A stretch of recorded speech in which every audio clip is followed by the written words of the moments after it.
Blue Fire Mega Coaster is a MACK Rides Mega Coaster, right? Wrong!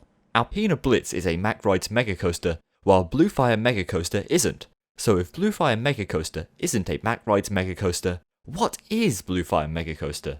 Well, Blue Fire Mega Coaster is a MACK Rides launch coaster, while Alpina Blitz isn't a MACK Rides launch coaster. Remember, Alpina Blitz is a mega coaster, while Blue Fire Mega Coaster isn't a mega coaster. Confused yet? Don't worry, there's more. Some would argue that Blue Fire Mega Coaster has a mega launch, so wouldn't that make it a mega launch coaster? Definitely not.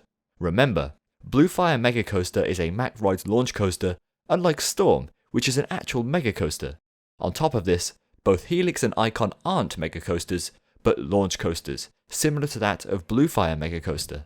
To make matters easier to understand, MACK Rides have recently built additional roller coasters, like Flash, to help reduce the confusion. Flash doesn't have a launch, so it must be a mega coaster, right? Wrong again! Storm and Alpina Blitz are the only two mega coasters, while Flash is a hypercoaster, unlike Blue Fire Mega Coaster, Helix and Icon, which are all launch coasters. So what you're trying to tell me is that MACK Rides purposely called Blue Fire a mega coaster when it was indeed a launch coaster? Yes. At least some people know what's going on. Warner Bros. Movie World was capable of naming their ride appropriately. DC Rivals Hypercoaster is indeed a MACK Rides hypercoaster. Well done, Australia. Would you like to see more wrongly named MACK Rides coasters in the future? What's your opinion?